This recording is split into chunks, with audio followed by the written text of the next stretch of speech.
दादी के हाथों का जादू और खुशबू से महकता घर, माँ की मुस्कुराहट और खाने की सुगंध। MDH गरम मसाला, क्योंकि हर रिश्ता है स्वाद से जुड़ा। और ब्लैक सी में यूक्रेन ने बड़ा हमला किया है। रूसी ब्लैक सी फ्लीट पर हमला किया है यूक्रेन ने।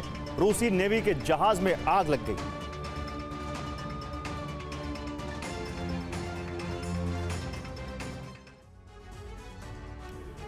तो यूक्रेन के खिलाफ रूस जंग को सिर्फ घातक ही नहीं बना रहा है, बल्कि उस हद तक विस्तार देने की तैयारी भी कर ली है जिससे पूरा यूरोप दहल जाए। हालांकि रूस इस कार्रवाई को कब और कैसे अंजाम देगा इसके बारे में अभी नहीं कहा जा सकता, लेकिन इतना तय है कि रूस ने जिस प्लान पर काम शुरू किया है उसमें उसके कई सहयोगी भी शामिल हैं। आखिर कैसे लगी रूस के इस प्लान की भनक और यूरोप में किस तरह की हलचल दिख रही है, अब इस रिपोर्ट में देखिए।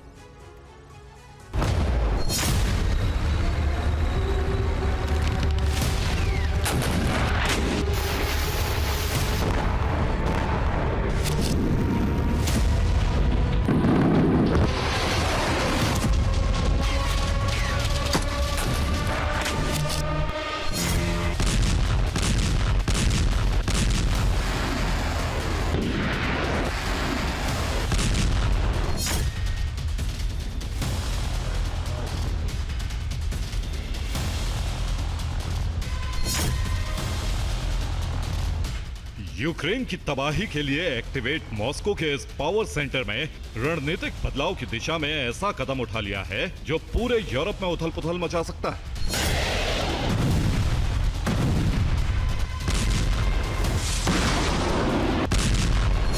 प्रेसिडेंट पुतिन ने फैसला कर लिया है कि अब यूक्रेन के खिलाफ जारी जंग को विस्तार देकर यूरोप को बारूद की जद में लाया जाएगा।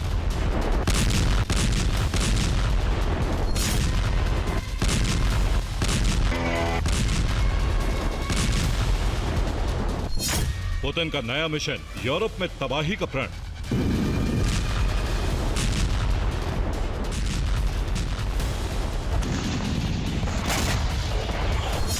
दरअसल अमेरिका के रुख ने यूक्रेन की मुश्किल तो बढ़ाई है, लेकिन अमेरिकी मदद न मिलने और डिफेंस सिस्टम न होने के बावजूद यूक्रेन ने रूस पर बड़े हमले की कोशिश की, जिसमें टारगेट रूस का एयरबेस बनाया गया,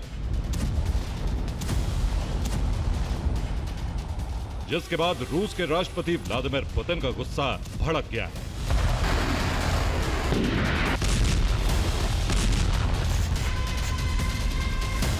इसीलिए क्रेमलिन ने जंग के विस्तार प्लान को आकार देना शुरू कर दिया।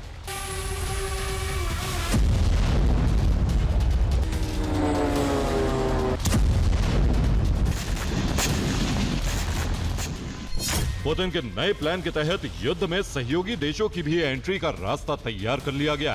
इस प्लान में रूसी सहयोगी ठीक वैसे ही आएंगे जैसे यूक्रेन के पक्ष में यूरोपियन सहयोगी सामने आए।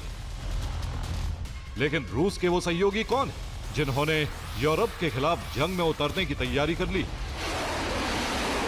इस सवाल का फौरी जवाब रूस के गठबंधन में शामिल देशों के अनुमान से ही मिल जाता है। लेकिन अब जिन्होंने मोर्चा खोलने की तैयारी की है वो खुद भी सामने आ गए। इनमें पहला देश है उत्तर कोरिया, दूसरा देश है बेलारूस और तीसरा देश है चीन। इनमें उत्तर कोरिया पहले ही इस जंग में शामिल हो चुका है, जिसने कुर्स्क की सुरक्षा के लिए अपने 12,000 सैनिक भेजे थे।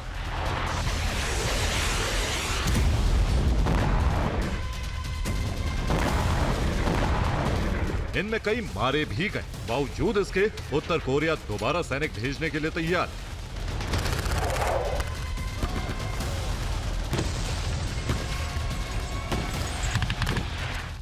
वहीं बात बेलारूस की करें तो एक चौंकाने वाला तथ्य सामने आता है।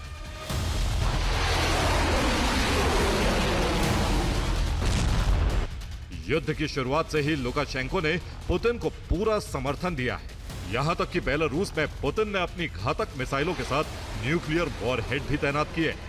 पर अब बेलारूस इस युद्ध में रूस के पक्ष में एक नई जिम्मेदारी संभालने के लिए तैयार है। बेलारूस के राष्ट्रपति अलेक्जेंडर लुकाशेंको ने दरअसल बयान नहीं दिया, बल्कि उन्होंने पुतिन का यूरोप की तबाही के लिए जो ब्लूप्रिंट तैयार किया है उसे ही लीक कर दिया।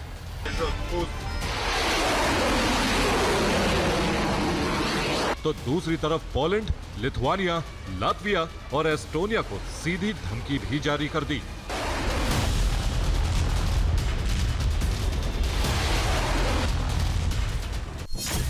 धमकी ये है कि युद्ध में सीमावर्ती देशों के खिलाफ बेलारूस से मोर्चा खुल सकता है, जिसका दूसरा मतलब ये है कि पुतिन बाल्टिक देशों के लिए बेलारूस से ऑपरेशन शुरू करेंगे और पोलैंड के लिए भी बारूदी मिशन का लॉन्च पैड बेलारूस ही होगा।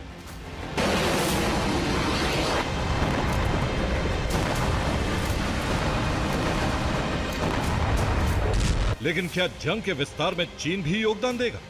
यूरोप के खिलाफ चीन बारूदी मोर्चा खोलेगा?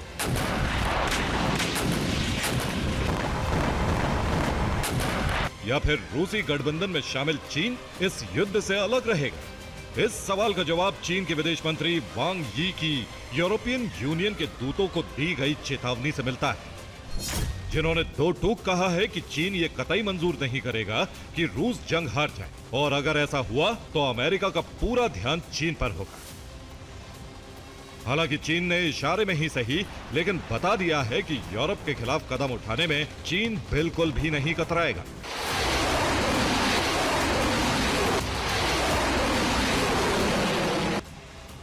और जैसे ही यूरोप ने इस जंग के विस्तार का अनुमान लगाया, वैसे ही तैयारी का मोर्चा खोल दिया।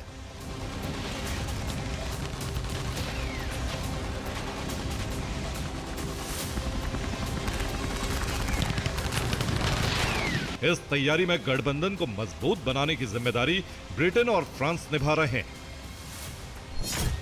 इसलिए ब्रिटेन में 10 जुलाई को यूरोपीय देशों की बैठक बुलाई गई। इस बैठक में यूक्रेन के समर्थन में खड़े देशों की तैयारी की समीक्षा होगी। यही नहीं, यूक्रेन समर्थित देश रूस पर दबाव कैसे बना सकते हैं, इस पर भी चर्चा होगी।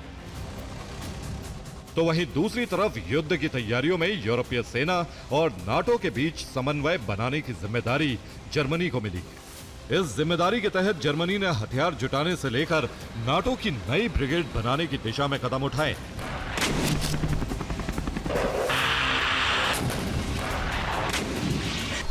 जिसमें हथियार जुटाने की दिशा में 600 sky ranger air defence missile, 30 mm की आर्टिलरी के साथ गन माउंट आर्टिलरी और टैंक के लिए 45 लाख गोले और डिफेंड एयर मिसाइल बनाने का काम भी शुरू हो चुका है।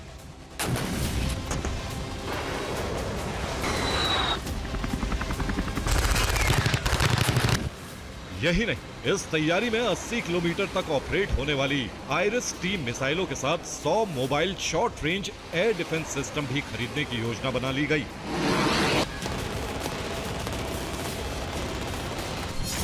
इसकी दूसरी तरफ नाटो से समन्वय के लिए जर्मनी ने रिजर्व बलों का गठन भी शुरू कर दिया है, जिसके लिए स्वैच्छिक सैन्य सेवा कार्यक्रम की योजना बनाई गई।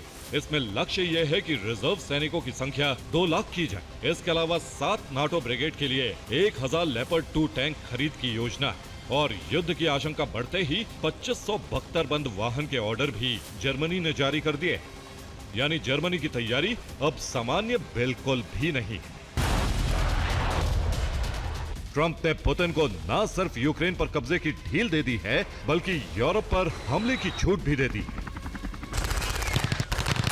और अगर ये सच है तो फिर एक हमला भी महायुद्ध का शंखनाद कर सकता है।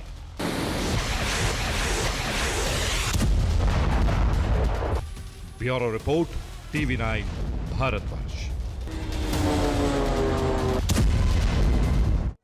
दादी के हाथों का जादू और खुशबू से महकता घर, माँ की मुस्कुराहट और खाने की सुगंध। MDH गरम मसाला, क्योंकि हर रिश्ता है स्वाद से जुड़ा।